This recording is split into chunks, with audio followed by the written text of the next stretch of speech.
All right, so my name is Caleb Schilke. I am founder here of Ascend. I do a lot of things here in the community to help you guys out. We've set up a lot, and a lot has been going on recently. We can talk about that for a minute before we get started. But I just wanted to let you guys know the point of this podcast before we get started. So this is called the Ascended Podcast, episode 1. Name may change, but for now, we like it. The themes that we're going to be covering are the economy, tech, health, mindset, viral culture, anything else that we feel that young man that's age 20 to probably 30 is going to be interested in nowadays. So, and then the other thing we want to do is shout out to our Syndicate community that's watching, and just anybody that wants to connect with the show. We just added a feature to do that. Anthony, I don't know if you want to lead into that and then introduce yourself too.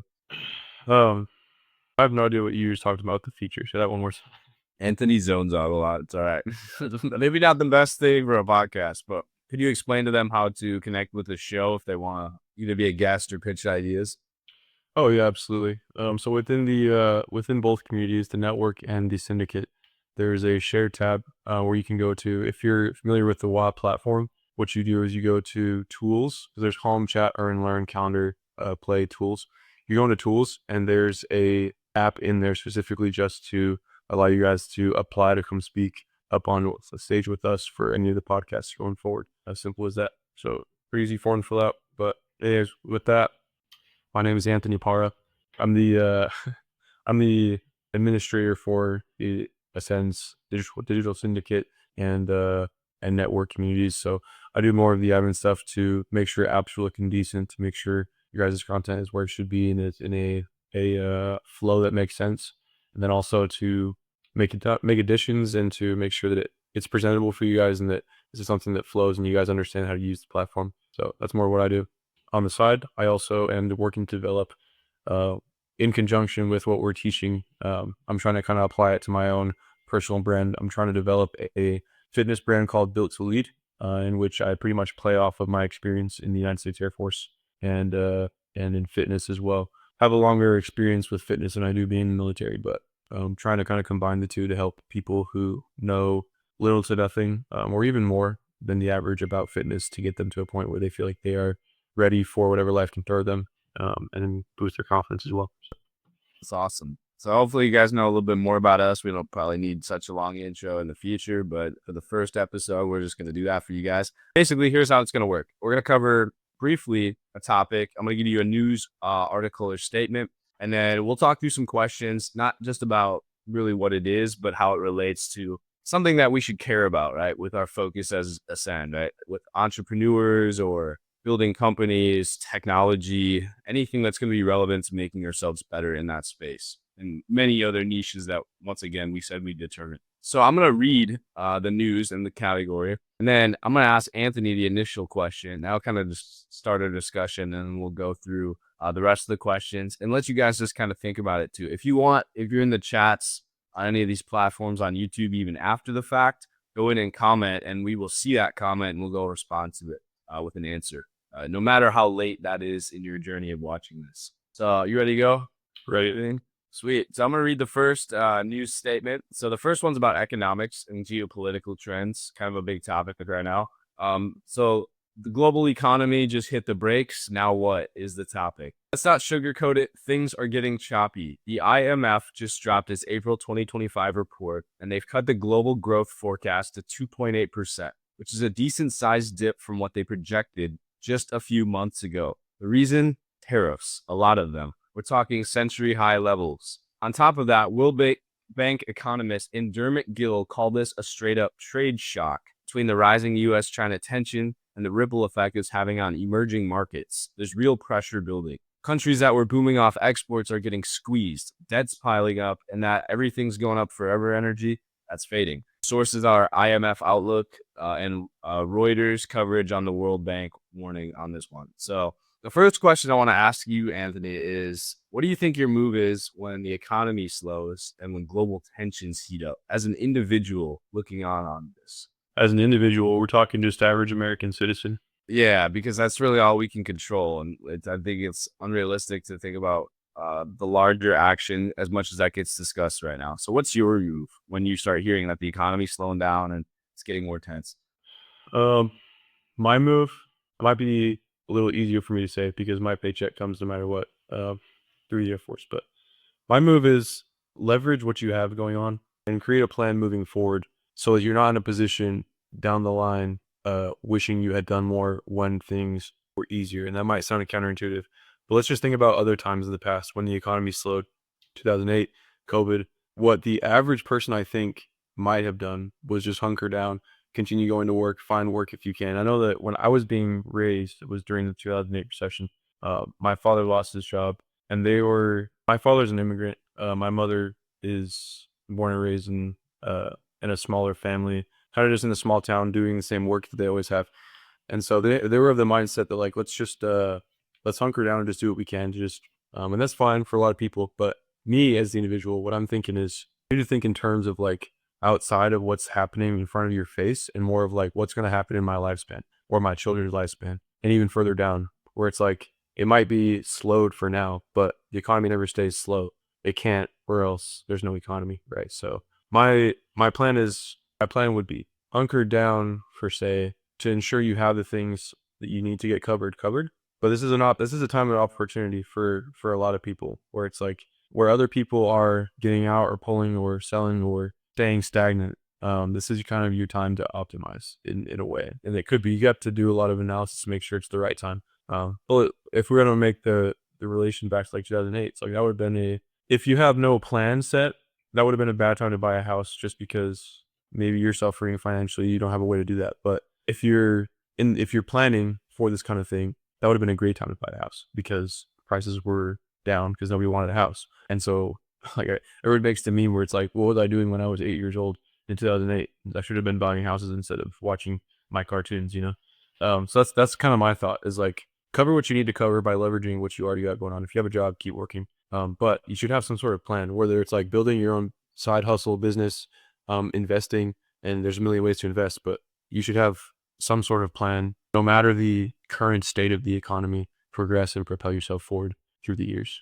I think that's a good point. It's and a lot of people are just playing this catch up game, but it's it's hard too, right? It's hard for people watching that are probably struggling right now. Like you can get advice, but obviously we're not trying to attack you with anything we're saying or say that like you have to change your situation. That we don't know your specific situation, but most of the time, a lot of people are just playing catch up with the market instead of that one step ahead. So you got to ask yourself, what are the rich people doing right now? Well, they were probably sitting on money. We know Warren Buffett sat on something crazy like $300 billion or something with his company. And a few months ago, he was just sitting on cash while everyone was still buying crypto and riding the wave. He was just holding. So he was one step ahead. And when it dipped, he probably just bought a bunch of companies and stocks now because he knew that was coming. So you always got to ask yourself, since we know the fun doesn't last forever, are you going to keep riding the wave and getting every last ounce out of the market as you can? Or are you going to start thinking about how to prepare for bigger shifts?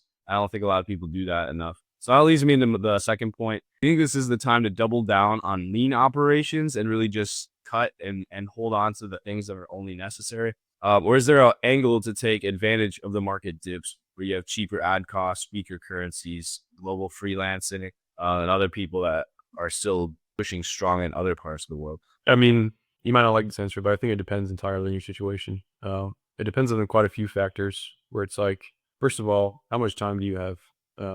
If you're somebody, and what is your concern? If you're Warren Buffett, yeah, the argument is like, yeah, he's older, he doesn't have much time. And this is just thinking of him as an individual. But the fact that he's not an individual, he has all of what he represents and owns, and then he has all of his lineage down. He's still going to make riskier decisions, or not necessarily risky, but decisions that have a larger payoff.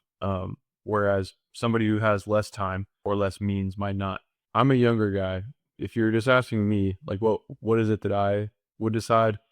I think as often as you can, you should probably try and find some sort of angle to take advantage of what's going on.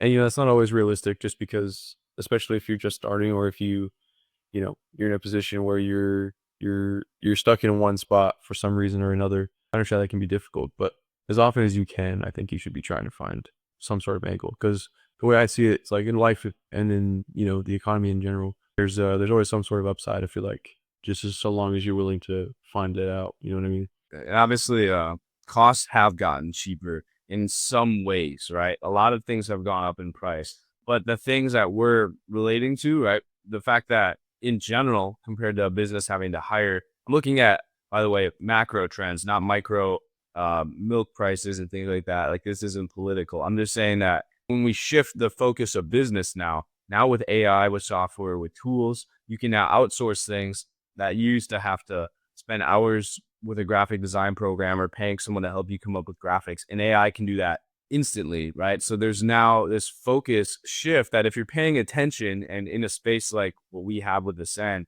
you now get access to up to date information. So you can still run a business because a lot of times there's new softwares, new developments, things that are still coming along, even if the market's slowed down, that allow you to get the same amount of work done with more efficiency and not breaking your bank trying to hire staffing and train them and all these problems that a lot of us are familiar with if you own businesses, having VAs and things like that. I used to be in real estate, and so I had VAs calling people all day, and training them up was definitely a hassle and definitely a huge time waster compared to just something that could learn it right away. Being aware of just other options is really a good thing. I'm going to say this stoic takeaway. We'll kind of do this on this, and then we'll transition to our next point just to keep up with time. The markets will move. Presidents will do president things. Inflation, tariffs, a global drama, that's background noise. Focus on what you can control. That's where you win. Keep your business light on its feet, no bloated teams, no crazy overhead. Discover and diversify your offer or markets. Don't rely on just one funnel or one region of the world. Because now with the internet, you can sell a digital product in London, right? Not just in LA. Hedge if you're international. Seriously, don't get caught with your margins destroyed because of a single currency swing. Obviously, with the inflation and dollar being volatile, make sure you're owning a little bit of crypto. Make sure you own, some gold if you want, or some other assets, some stocks, things like that. Will just diversify instead of sitting on cash. And finally, channel that Marcus Aurelius energy. You have power over your mind, not outside events. Realize this, and you will find strength. This is a time to build in silence, stay level-headed, and adapt like an operator. Yeah, Let's move into our AI section. This is a fun one for me. The robots are watching YouTube and learning faster than we did. We're way past the ChatGPT hype cycle. AI is not just writing essays or captions anymore. It's watching one single video and figuring out how to do tasks in real life. Cornell just dropped a system, RHYME, or RHYME. It lets robots literally watch one how-to video and then execute that task with 50% better success rate than previous models. Only 30 minutes of training data, and it's basically picking up motor skills like a human toddler watching YouTube Premium. This isn't just theory anymore. This is real-time robotics evolution. Full study comes from Science Daily on this. Meanwhile, on the business side of it, AI is ROI positive in a huge way. Microsoft and IDC dropped a new report saying that every dollar companies spend on generative AI returns $3.70. That's almost quadrupling your money. That's not potential. That's what's happening right now across enterprise, coming directly from Microsoft's report. Stanford AI Index confirmed the US companies have invested over $109 billion in AI in 2024. 85% of Fortune 500s now use AI tools, so almost all of them. And AI adoption jumped from 55 to 78% in a year. So this is our discussion question. I'm going to pick this question first. What do you think is something that your workflow could hand off to AI right at this moment? Anthony, I know you're planning a lot. I kind of want you to focus on this question because you got that. You're still growing your fitness program, and there's a lot of probably manual labor that you would otherwise have to do. So, Yeah, absolutely. Right now, I guess I'll briefly explain the state I'm in right now. So right now, just underwent an entire identity formation where it's like I'm going to decide what it is the company stands for and what it wants to achieve. And this is strategic level thinking. If you've been watching previous streams with Caleb and I before, you'll understand what the difference between strategic, operational, and tactical levels are. That's strategic level thinking. So I need to kind of move on to sort of operational. It's like, okay, in this sector of what it means to have built my brand, there's a sector of, what am I doing for marketing? What am I doing for sales? What am I doing for developing the actual program?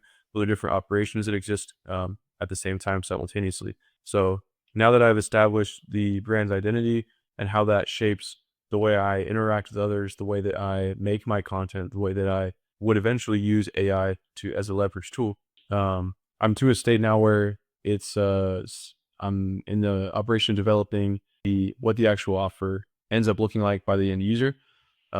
And then also, what is it going to look like to get somebody from a piece of my content to actually purchasing the offer? And so something that I think I could hand off to is, and I'm sure Caleb will talk about this as a plug in a second, but how do you manage time otherwise spent cold DMing people, going through entire conversations with as many people as I can through whatever platforms I use, Instagram, email, other social media platforms, trying to reach out and then get them to where, okay, I think this is probably the best thing for you, or this is the best thing for you based off your experience. Something I think AI could do for me is just that, where it's like, instead of me spending time calling for 30 minutes once or twice a week on 10 clients, there's a series of events that happens handed off through AI where they're going through these preset, or not even preset because they can generate those too, conversations to figure out what it is each individual client might need, whether or not they qualify as the client to begin with, and then pushing them in the right direction to where, okay, now I have this set up where they can be handed off by AI to me as a lead. What do I do from there?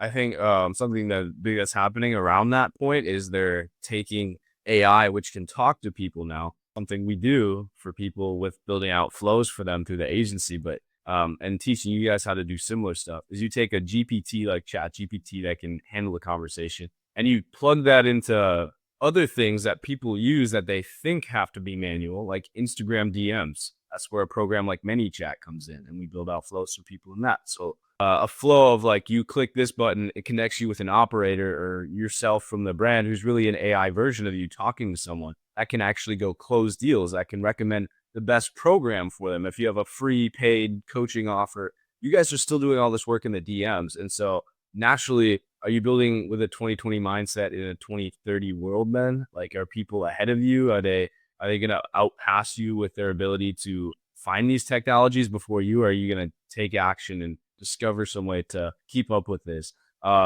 And so basically that answers the question. You can build new products on top of AI, like digital tools, automated consulting systems, and coaching businesses. And that's kind of something that we specialize in with this. Just being able to set up a whole coaching platform and hand it to you, which has never been done before. Because I think, Anthony, if you were just, let's picture a world where you'd never heard of AI. And so with a coaching model, let's say 2012 on Instagram, if you were coaching people, the most you could handle would be like 20 to 30 clients, because you would have to message everyone each day, get a check-in, figure out like if you're on track, or you'd have to, the only other option would just be meeting less regularly, and then you lose value. You can't provide as much value, which means you can't price as high. So you're capped out at like 20 people. Let's talk about in-person fitness trainers. They have to drive to every person's house. So they're really losing on all this. And they're getting paid a lot less for it because they don't leverage social media, and maybe their 50,000 followers, because grandma down the street that's using the personal trainer doesn't see that he's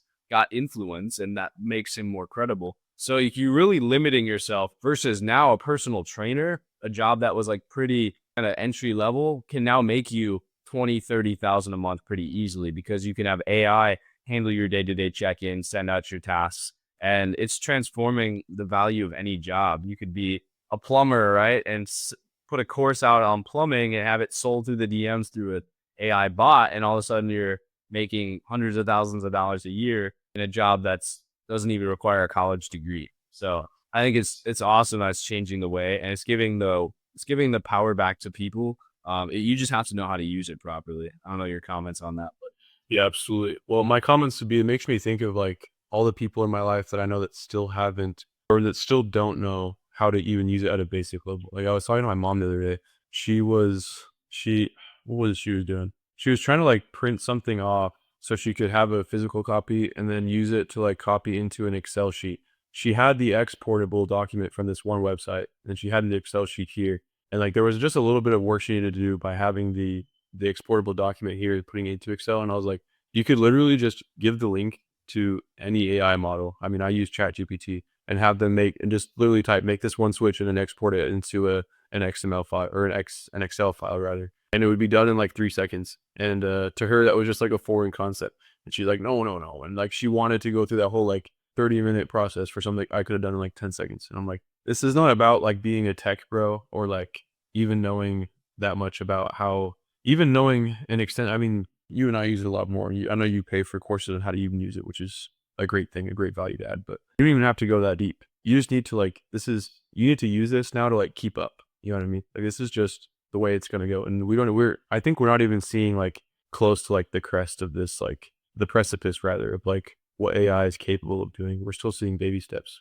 So you need to hop on sooner than later or else you're going to fall behind. I think there's like a bell curve, right? Because like most of the people now on that lower end of the bell curve are gonna it's kind of directly correlated to age right now. Like the older you are, probably the less skilled you are in these things. And that's kind of always been the thing with technology. But in this case, I think it's a survival instinct. If you're a business owner that's in their 60s that does marketing and you have 5 employees that show up to work at 9:30 in the morning with their coffee and work until 2 p.m. and that's it, and they design one ad graphic and you're still sending it out to local businesses, the 18-year-old kid with one prompt on ChatGPT will wipe out your entire business because he doesn't need health insurance and shows up late to work and have a HR manager and things like that. So like he's going to destroy you every single time. And the being in this space, you don't need to be the premier leader like we are. And again, like Anthony mentioned, I personally pay for other courses because I'm trying to stay ahead of the game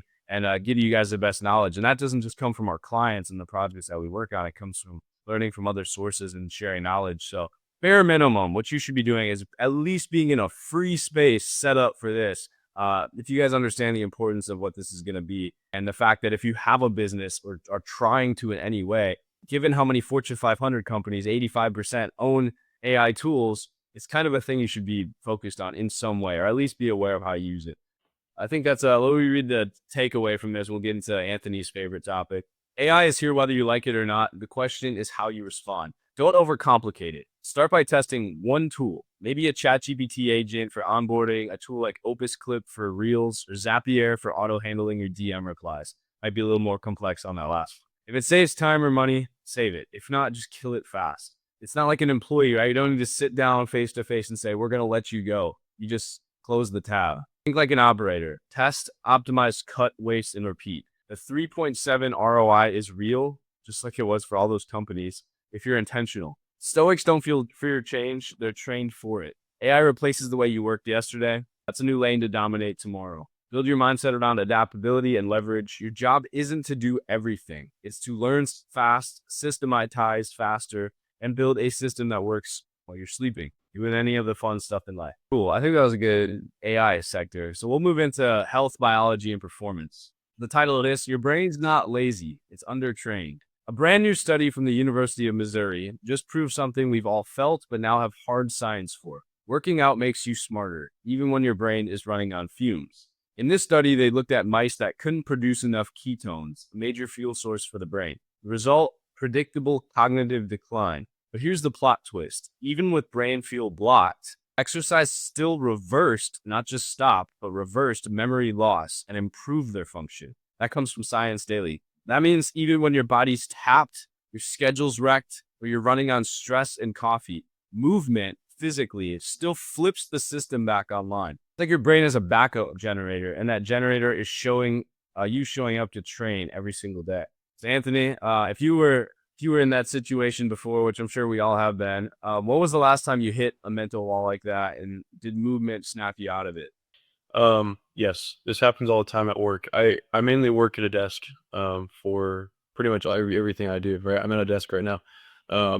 And so sometimes it's difficult for me to like, if I didn't have a good night's sleep the night before, or if I was up late working on something else, or up super early working on something else, I'll be at my desk and I'm like, I just can't think. I can't think past what's in front of me, but I need to get this task done. And so immediately what I'll do is I'll get up and I'll just do push-ups.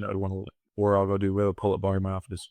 So I'll go do pull-ups, or I'll just go walk around, something as simple as that. And when you come back, oftentimes I found that it's almost like I reset myself, reset my program. Now I feel a little bit more capable. Maybe I'm still tired, but it's a little reset you can do for yourself. So yeah, that's what I do. That's how I take care of it. I do that frequently. I think your question was, when was the last time I did that? I do it like weekly, like all the time, almost daily. So this is a good question with that. For people that don't, and you should probably start thinking about this. But Anthony, is there something that you would call your operator movement or a non-negotiable? The thing you're going to do no matter what, at least, 15 push-ups a day, or walking during meetings, or something that you always have to do. For me, it's an evening walk. I'm always going to take an evening walk.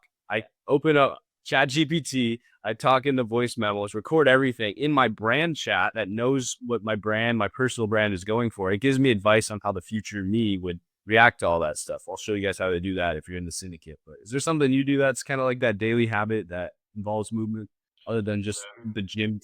Well, I was gonna say that would be my daily habit, and that's just because it's been such a large cornerstone, or I don't want to say cornerstone, but a large, I'll say cornerstone of my life, where it's like I've been doing it for so long that if I don't work out, like yesterday was a rest day for me, but I think I probably should have just went anyways, because sometimes I have rest days scheduled where I might have had energy to go anyways, but and I just felt so poor, like I had such little cognitive thinking ability because I didn't go. So I've kind of trained myself to where it's like that is my one non-negotiable. It's like I got to be in the gym. But for most people, I would say that you don't get enough steps. If you're not getting like 10,000 steps a day, you're lacking. So if a non-negotiable, if nothing else, literally just schedule times throughout your day. Oh, excuse me. Literally just schedule times throughout the day. I have a thing that pops up on my computer screen at like 9:15 and at like 2:15 a.m. and p.m. every day that says go walk, just because I know myself well enough to say that if I sit here at my desk and I get locked in working, I'm not going to move. And I don't want to live a sedentary lifestyle. So I literally have to schedule time and go walk around. And if nothing else, just do that. Yeah, even I don't even, to be honest, a lot of people have the excuse of like, well, I'm in a desk job. Companies will literally give you, you should have, I think there's usually like 6 minutes an hour or something that you're kind of almost entitled to. It's like for you time. So like, if you know you're just sitting there for a while, it's been 2 hours. Well, you should at least have like 12 minutes or something to take a 10-minute walk around the building and come back. Like it's something little, but like it does. Or even just instead of saying that like maybe instead of this bathroom, I'm gonna go walk to the far bathroom, and like maybe this gives you an opportunity to socialize, check in on other people too, and like keep your mind in a better spot. That's not just getting stressed out all the time. If you do have the luxury of being able to work from wherever, well then if there's anything you can do with headphones on, guys, I could just put my AirPod in, talk to ChatGPT through my problems, and just have my phone in my pocket, and I don't need to like go sit at a Starbucks to do that and type on the keyboard. So there's always an alternative plan. You just got to be smart enough to look for those, and be conscious. If you're managing clients, content, and caffeine, where do sleep, diet, and downtime rank in your actual stack? That's kind of what I want you to think about. But if you guys send us your mental performance hack for that type of stuff in the tools tab, or DM us on Whop, we'll probably shout out our favorites in our weekly announcements.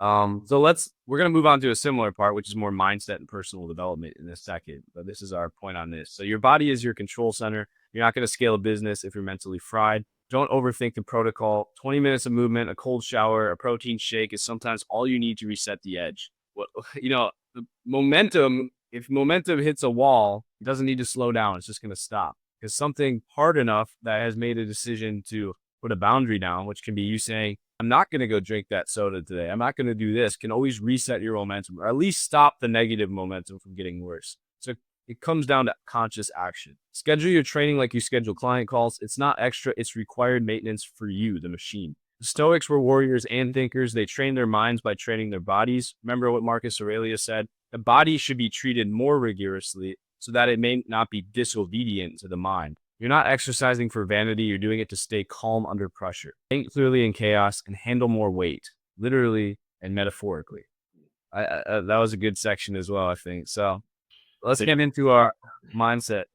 This one, I want you to give me a big initial brief on, but the Gen Z feels powerless. Here's how to flip that. According to an April 2025 report from Ipsos, Gen Z is dealing with what they're calling novel nihilism. Basically, it's the idea that a lot of young people don't trust traditional systems, college, corporate ladders, the government, and don't see a clear future path. So they're choosing to just live for today. Stats hit hard. 42% of Gen Z says they don't trust the government. 55% of Gen Z women and 37% of men say mental health is their biggest health concern. That's a widespread feeling that the system isn't built for them. That long-term planning feels kind of like a scam to them, thinking that far ahead. So now we got this strange mix of energy, hyper creative, hyper aware, but also anxious, disconnected, and skeptical of anything that slightly feels fake to them, especially online. Let me ask you this. If long-term trust is shaky, how do you still build something long-term?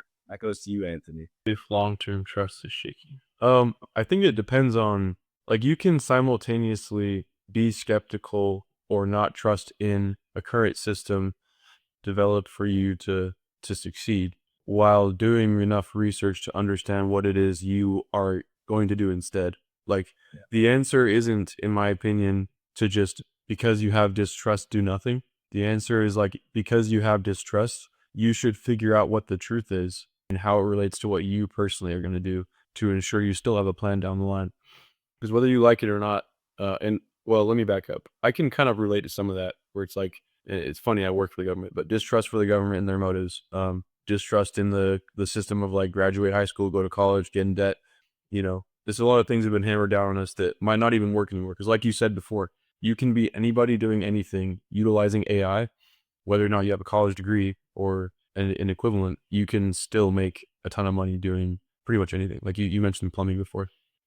And so the idea is more like, I kind of lost my train of thought, but the idea is more like you can you can be distrustful for what people are telling you is the plan that they followed when they were a child until they grew up. But you need to still. Oh, this is what I was going to say. I don't know where I just lost my train of thought. What I was going to say, my bad, is that I guess I have like three trains of thought going on. Oh, the reality is that assuming you like go through life and you have some sort of value system where it's like, I want to have children one day and I need to provide for them. It might be a little more pertinent for males just because this is kind of the innate drive for them. The innate drive, I mean, whether you agree or not, is that you are the protector and provider. And so whether you like it or not, down the line when you have a family, and they're gonna have kids and they're gonna have kids, you need to think about, at least this is what I think about. What am I doing today to set up my children to be better off than the way that my parents set me up?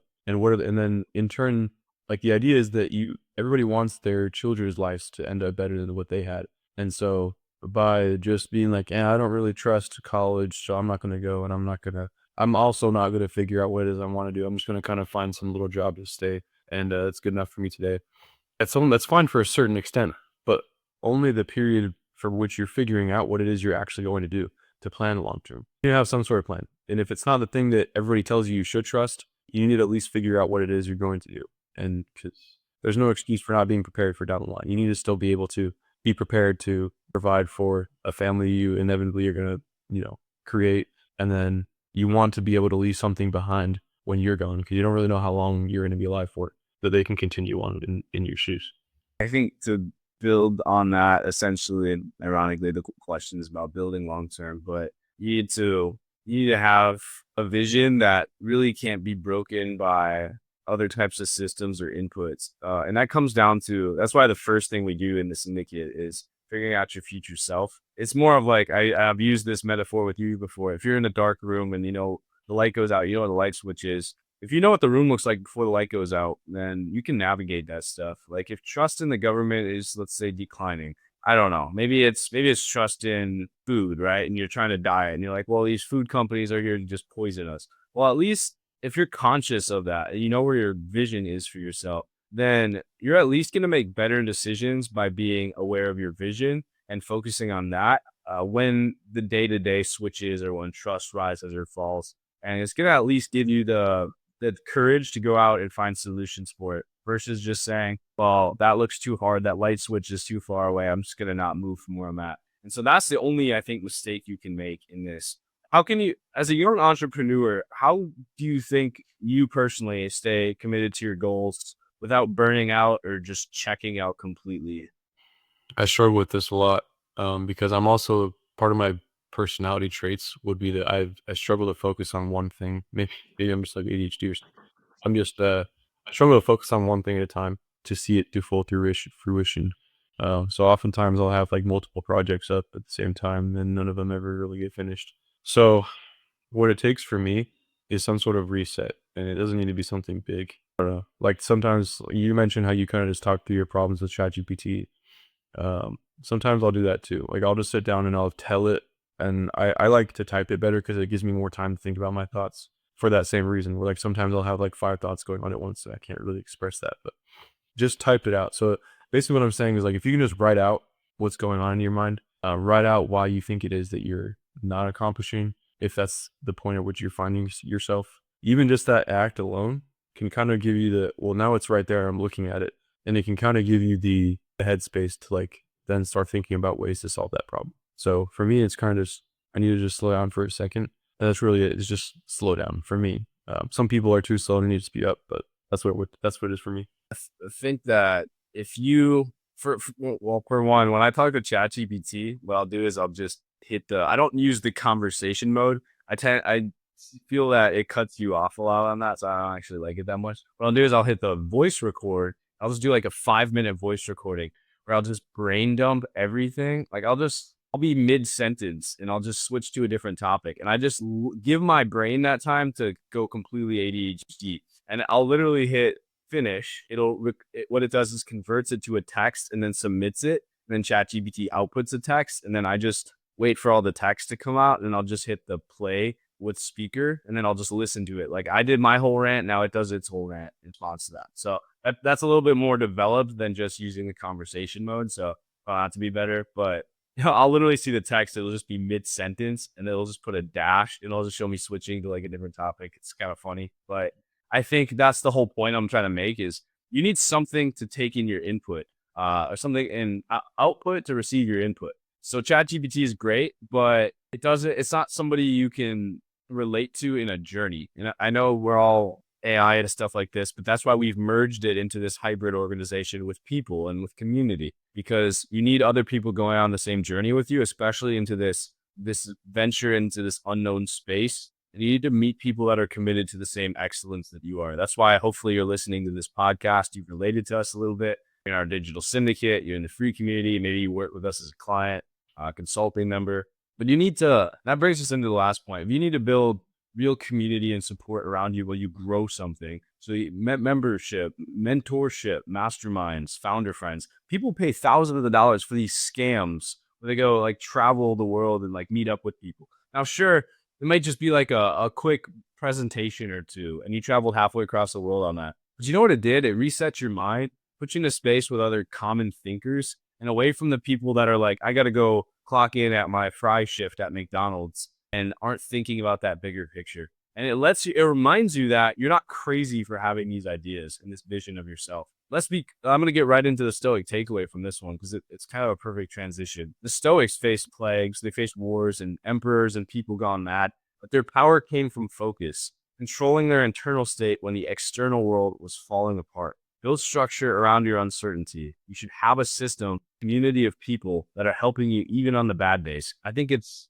completely wrong to think we're not going to have bad days. Your Notion planner, your morning routine, your check-in process with your team.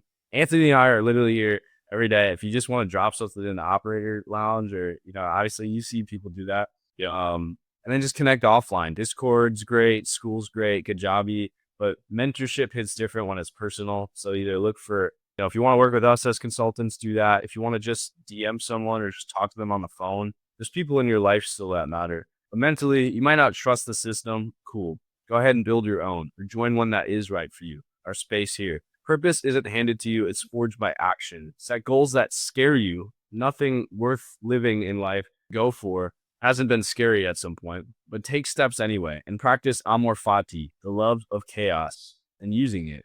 Every uncertain moment is a chance to get sharper, more grounded, more dialed. Any other comments you have on that? No, I think that's a good start point. I like that you adding these at the end because I think that it's a way of thinking that people, if you want to talk back to like the kind of general group of people that are showing distrust but also simultaneously not doing anything, it's uncommon to think that way.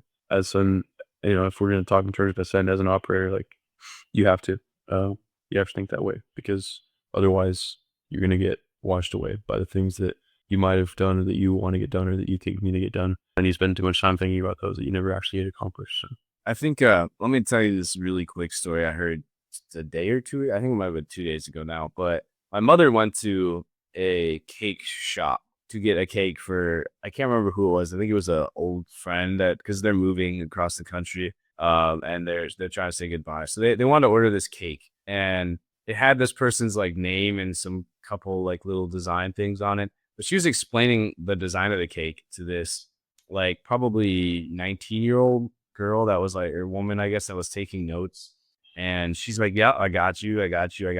And she said, well, are you the designer of it? She's like, no, Jay or somebody like that is the designer. I just am here to take the orders. And she's like, okay, well, so are you just gonna provide that for him? She's like, no, I might need you to come back or like to call him or something because I don't want to like mess anything up. She's like, well, you literally just wrote down the entire details for the cake and you can't just give it to him. I need to like do this same thing again with the designer. Because basically it was her saying, well, here's all the details. I don't know if I can explain that or if my communication ability is adequate enough to get the job done. And it's not really directly related to the article we meant here, but like that, sure, that's a moment where you're like put in the spotlight. And you don't want to get. It's a very minor moment. It's not like you're running for president or something. You're doing something crazy. You're just telling somebody how to make a cake. But the fact that you get overwhelmed in just that tiny bit of chaos of this could go wrong, I don't want to get blamed for it. I think that's something that for some reason our generation is feeling more and more, that they're in the spotlight and that the world is against them. So I don't know the perfect answer to this, but you got to find a way to just flip it and just say, there's going to be chaos in life. I can't just escape to Instagram reels every day. I got to put myself out there. Got to take risks. I think the gym, Anthony, is such a great way to do that because you realize that failure is literally part of the growth process. And it's a moment to get just more grounded in that and say, well, there's chaos I can manage and can't manage, and I'll do my part in each. What's your thoughts? You got anything else, or you think that's a good transition point? I think it's a good transition point. We'll split from there.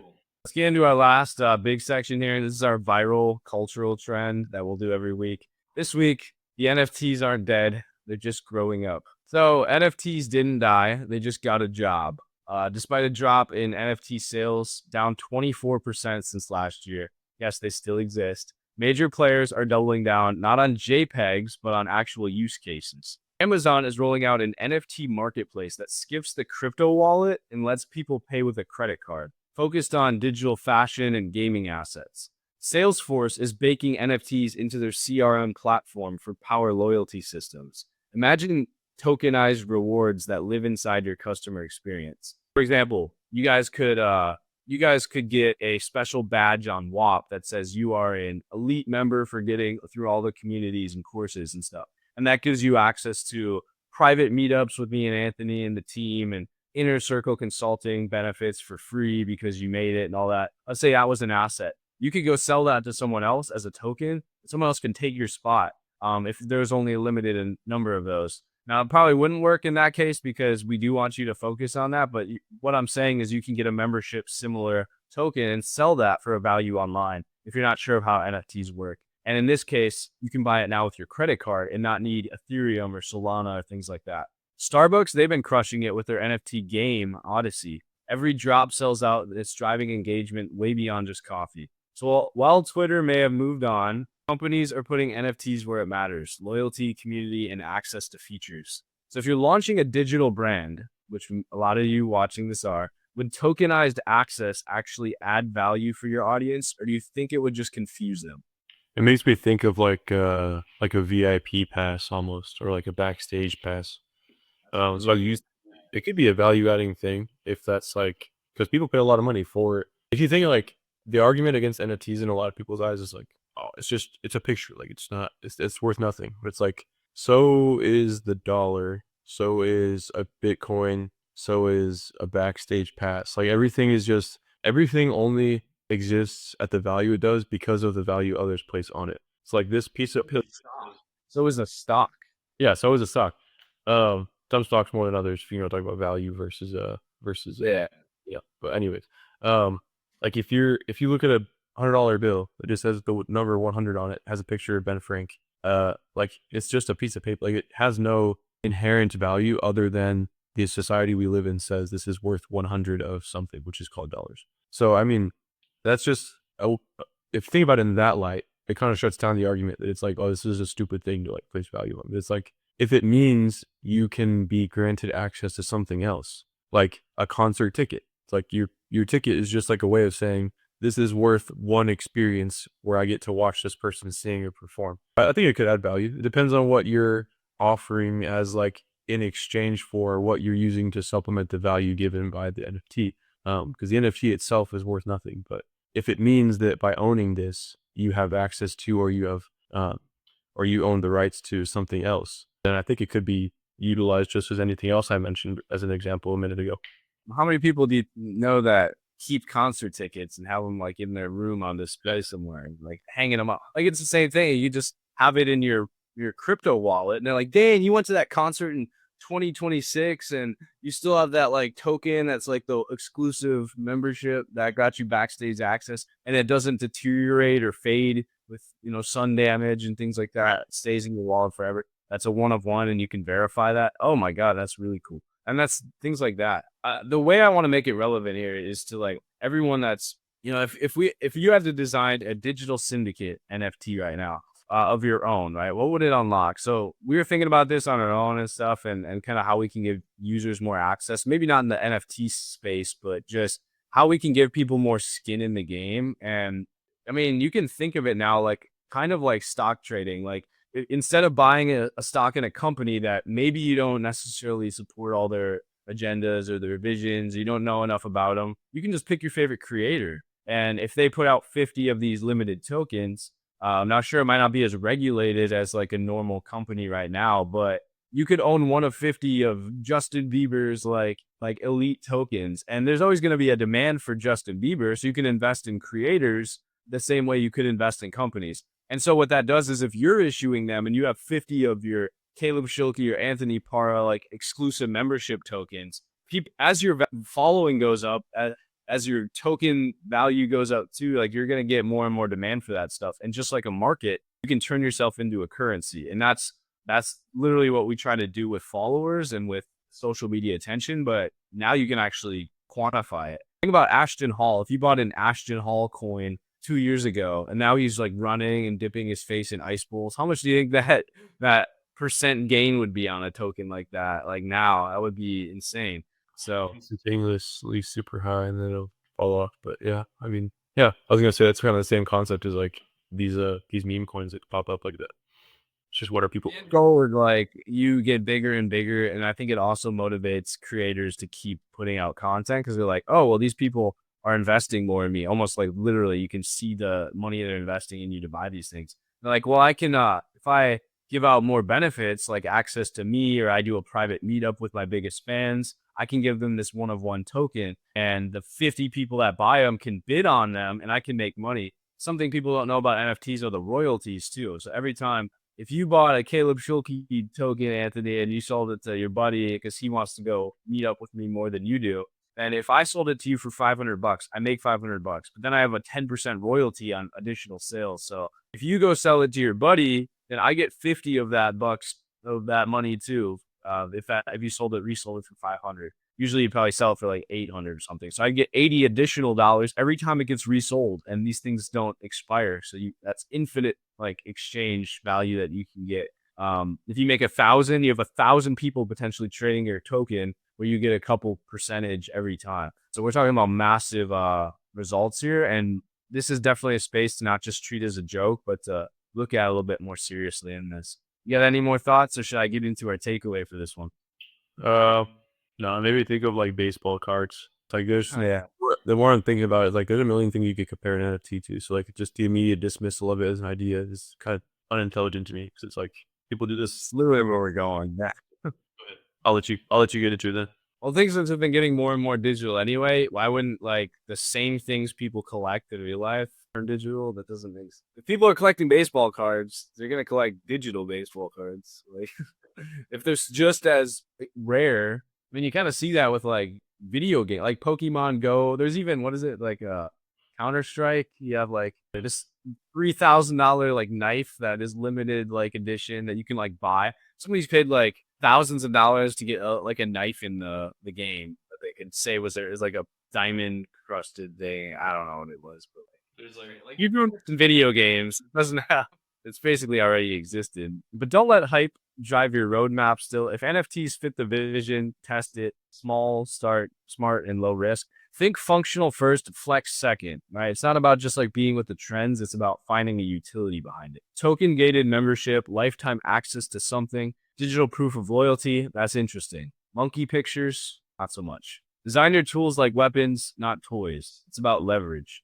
Epictetus said, wealth isn't about having more. It's about needing less. Chasing every shiny object is equal to mental clutter. Real wealth in the Web3 era that we're in isn't fast flips, right? It's community ownership and useful tech that holds value over time. Treat NFTs like the wrench in your toolkit, not the whole toolbox. Know when to pull it out and when to leave it on the bench. Okay? And that's going to be a case by case thing. If you're in the community, just ask for advice. Say, would you buy this? Or would you at least be curious about this? That's the power of community. AI can just tell you, oh, yeah, use it more AI. That's great. How do we know it's speaking in our best interest? Versus if you talk to another human, they would tell you they're the ones with the credit card, not the AI. So advice like that. So that's kind of for at least this first live stream. I do want to give a shout out again to everyone inside the Syndicate. You guys aren't just tuning in, you're actually here building. I guess in the free network too, but primarily our Syndicate guys, testing, shipping, and staying locked in. Whether you're in the early grind or already scaling, you're part of something real here. And we appreciate every post, every win shared, every DM, every comment. This community was built to cut through the noise. No fluff, no fake guru nonsense. We're here talking real, just real operators helping each other level up in business, mindset, tech, and life. If you got something to say, a lesson, a system, or story, we want to hear it. Just as Anthony mentioned, we do have a space in Whop if you want to get inside our inner circle or in our syndicate and also apply to be on the podcast. You could be as boring as possible, but we'd love to have another voice on here with some experience because there's always a different perspective you can bring it on in life. So don't feel like you're not qualified to be on this podcast. Just put in an application. We can get you in. You ready to go all in? Just a reminder, the next step, if you're the kind of person who listens to this show and actually executes and not just sits here on the couch listening, you're actually who we built the Ascend program for. So inside, you'll get exclusive frameworks, tools, and workbooks we actually use to run the syndicate, deep dives on branding, automation systems, and client generation, mentorship and strategy calls directly with us. No fluff, no signal. So to do that, check the link in the show notes in the description on this YouTube video or hit the site. Whether you're launching from scratch or scaling something real, we built Ascend to weaponize your momentum. No ego, no noise, just structure, clarity, and accountability. If you've been listening and thinking, I'm ready to go all in, for you, this is the place to start. Have a great rest of your day, everyone. And we'll see you inside the community for any more questions you have.